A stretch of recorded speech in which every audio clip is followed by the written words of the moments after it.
ದೇಶದ ಏಕತೆ ಮತ್ತು ಅಖಂಡತೆ ಉಳಿಸುವುದು ನಮ್ಮೆಲ್ಲರ ಕರ್ತವ್ಯ. ನಯನ ಮೋಟಮ್ಮ. ಭಾರತದ ಸಂವಿಧಾನವು ಜಗತ್ತಿನ ಅತಿದೊಡ್ಡ ಲಿಖಿತ ಸಂವಿಧಾನವಾಗಿದೆ. ಇದು ಎಲ್ಲ ನಾಗರಿಕರಿಗೆ ಸಮಾನತೆ, ಸ್ವಾತಂತ್ರ್ಯ, ಸಹೋದರತ್ವ ಮತ್ತು ನ್ಯಾಯವನ್ನು ನೀಡಿದೆ ಎಂದು ಶಾಸಕಿ ನಯನ ಮೋಟಮ್ಮ ಹೇಳಿದ್ದಾರೆ. ಅವರು ಸೋಮವಾರ ಪಟ್ಟಣದ ಹೊಯ್ಸಳ ಕ್ರೀಡಾಂಗಣದಲ್ಲಿ ತಾಲೂಕು ಆಡಳಿತದಿಂದ ಏರ್ಪಡಿಸಿದ್ದ ಗಣರಾಜ್ಯೋತ್ಸವ ಕಾರ್ಯಕ್ರಮದ ಅಧ್ಯಕ್ಷತೆ ವಹಿಸಿ ಮಾತನಾಡಿದರು. ಗಣರಾಜ್ಯೋತ್ಸವವು ನಮ್ಮ ಕರ್ತವ್ಯಗಳನ್ನು ನೆನಪಿಸುವ ದಿನವಾಗಿದೆ.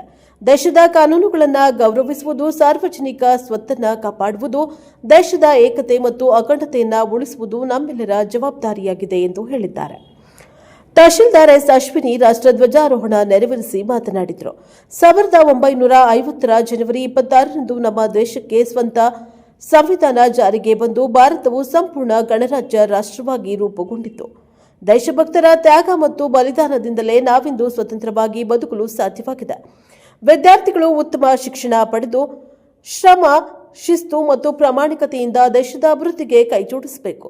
ಸ್ವಚ್ಛತೆ, ಪರಿಸರ ಸಂರಕ್ಷಣೆ, ಸಾಮಾಜಿಕ ಸಮಾನತೆಗಾಗಿ ಕೆಲಸ ಮಾಡುವುದೇ ನಿಜವಾದ ದೇಶಭಕ್ತಿ ಎಂದು ಹೇಳಿದ್ದಾರೆ. ಈ ಸಂದರ್ಭದಲ್ಲಿ ವಿವಿಧ ಕ್ಷೇತ್ರದಲ್ಲಿ ಸಾಧನೆ ಮಾಡಿದ ಸಾಧಕರನ್ನ ಸನ್ಮಾನಿಸಿ ಗೌರವಿಸಲಾಯಿತು. ಮಾಜಿ ಸಚಿವೆ ಮೋಟಮ್ಮ, ಪಟ್ಟಣ ಪಂಚಾಯಿತಿ ಮಾಜಿ ಉಪಾಧ್ಯಕ್ಷ ರಮೇಶ ಹೊಸಕೆರೆ, ಸದಸ್ಯರಾದ ಹಂಜಾ, ಸಿಬಿ ಶಂಕರ್, ಜಿಲ್ಲಾ ಕೆಡಿಪಿ ಸದಸ್ಯ ಸುಧೀರ್ ಚಕ್ರಮಣಿ, ತಾಲೂಕಾ ಸದಸ್ಯರಾದ ಕುನ್ನಹಳ್ಳಿ ರವಿ, ಸುರೇಂದ್ರ, ಉಗ್ಗೇಹಳ್ಳಿ, ಹರೀಶ್, ಸುಬ್ಬೇನಹಳ್ಳಿ, ಕಸಪ ಅಧ್ಯಕ್ಷ ಡಿಕೆ ಲಕ್ಷ್ಮಣಗೌಡ, ಸರ್ಕಾರಿ ನೌಕರರ ಸಂಘದ ಮಾಜಿ ಅಧ್ಯಕ್ಷ ನವೀನ್, ಬಿಇಒ ಮೀನಾಕ್ಷಿ, ಸಿಪಿಐ ರಾಜಶೇಖರ್ ಮತ್ತಿತರರು ಹಾಜರಿದ್ದರು. ಬ್ಯೂರೋ ರಿಪೋರ್ಟ್ ಪ್ರಕಾಶ್ ಬಗ್ಗೆ, ಪ್ರಶಾಪವ ಟಿವಿ, ಮೂಡಿಗೆರೆ. ಯಾವ ನಿವೇಶನದ ಬಗ್ಗೆ ಮತ್ತೆ ಹಕ್ಕುಪತ್ರಗಳ ವಿಚಾರ ಮಾತಾಡ್ತಾ ನಾನು ಹೇಳಿದೆ. ಈ ಸಂವಿಧಾನ ನಮಗೆ ತಂದಿರುವುದು ಸ್ಪೆಷಲಿ ದಲಿತರಿಗೆ, ಮಹಿಳೆಯರಿಗೆ, ಬಡವರಿಗೆ ಮತ್ತೆ ಶೋಷಿತರಿಗೆ ಒಂದು ಗೌರವ ಮತ್ತು ಭದ್ರತೆಯ ನಮಗೆ ಒಂದು ಆಧಾರ ಆಗಿದೆ. ನಾನು ಅನ್ಕೊಂತೀನಿ, ನಾನು ಸುಮಾರು ಸತಿ ವೇದಿಕೆಯಲ್ಲಿ ಹೇಳಿದ್ದೀನಿ, ನಾನು ಶಾಸಕಿಯಾಗಿ ನನಗೆ ಒಂದು ಇಲ್ಲಿ ಚುನಾಯಿತನಾಗಿ ಬರಲಿಕ್ಕೆ ನನಗೆ ಸಿಕ್ಕಿರೋ ಒಂದು ಆಧಾರ ಅಥವಾ ಅವಕಾಶ ಈ ಸಂವಿಧಾನದಿಂದ. ಆ ಸಂವಿಧಾನನ ಎಲ್ಲೋ ಒಂದ್ ಕಡೆ ಇವತ್ತು ನನಗೆ ಪ್ರಶ್ನೆಗಳು, ಆಂತರಿಕ ವಿಚಾರಗಳಲ್ಲಿ, ನಮ್ಮ ಪಕ್ಷದ ವಿಚಾರಗಳಲ್ಲಿ ಪ್ರಶ್ನೆಗಳು ಬಂದಾಗ ಎಲ್ಲೋ ಒಂದ್ ಕಡೆ ನನಗೆ ಪ್ರಶ್ನೆ ಬರ್ತಾ ಇದೆ, ಏನು ನಾವಿನ್ನೂ ಪಾಳೆಗಾರಿಕೆ ರಾಜಕೀಯ ಮಾಡ್ಲಿಕ್ಕೆ ಹೊರಟಿದೀವ ಅಂತ ನನಗೆಲ್ಲೋ ಪ್ರಶ್ನೆ ಬರ್ತಾ ಇದೆ. ಯಾಕಂದ್ರೆ ಇವತ್ತು ನಾನು ಮತದಾರರ ವೋಟ್ಗಳಿಂದ, ಸಂವಿಧಾನದ ಆಧಾರದ ಮೇಲೆ ನಾನಿವತ್ತು ಶಾಸಕಿಯಾಗಿ ನಿಂತಿದ್ದೇನೆ.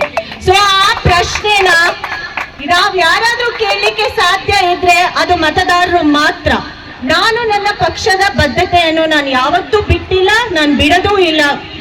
ಆದ್ರೆ ಈ ಒಂದು ಅಧಿಕಾರನ ಚಲಾಯಿಸ್ಲಿಕ್ಕೆ ಹೇಗೆ ಚಲಾಯಿಸ್ಬೇಕು ಅಂತ ಹೇಳಬೇಕಾಗಿರೋದು ಅದು ಮತದಾರರು ಅಂತ ನಾನು ಅನ್ಕೊಂತೀನಿ. ಯಾಕಂದ್ರೆ ಮತದಾರರು ನಮಗೆ ವೋಟ್ ಹಾಕಿ ನಮ್ಮನ್ನ ಇಲ್ಲಿ ನಿಲ್ಸಿದ್ದಾರೆ ಅಥವಾ ಈ ಜವಾಬ್ದಾರಿಯನ್ನ ಕೊಟ್ಟಿದ್ದಾರೆ.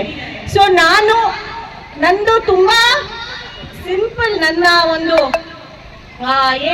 ನನ್ನ ತತ್ವ ತುಂಬಾ ಸರಳವಾಗಿದೆ. ಅದೇನು ಅಂದ್ರೆ, ನಾನು ಸದಾ ಕಾಲ ಸಂವಿಧಾನ, ಕಾನೂನು ಮತ್ತು ಜನರ ಇಚ್ಛೆಯಂತೆ ನಡೆಯುತ್ತೇನೆ.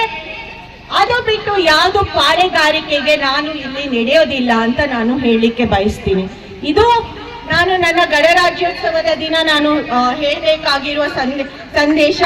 ಅದಲ್ಲದೆ ನಾನು ಶಾಸಕಿಯಾಗಿ ಸಂವಿಧಾನವನ್ನು ಕಾಪಾಡೋಣ ಹಾಗೂ ನ್ಯಾಯ, ಗೌರವ ಮತ್ತು ಅವಕಾಶಗಳ ಭಾರತವನ್ನು ನಿರ್ಮಾಣ ಮಾಡೋಣ ಅಂತ ಹೇಳ್ತಾ ನನ್ನ ಮಾತಿಗೆ ವಿರಾಮವನ್ನು ಹೇಳ್ತೀನಿ.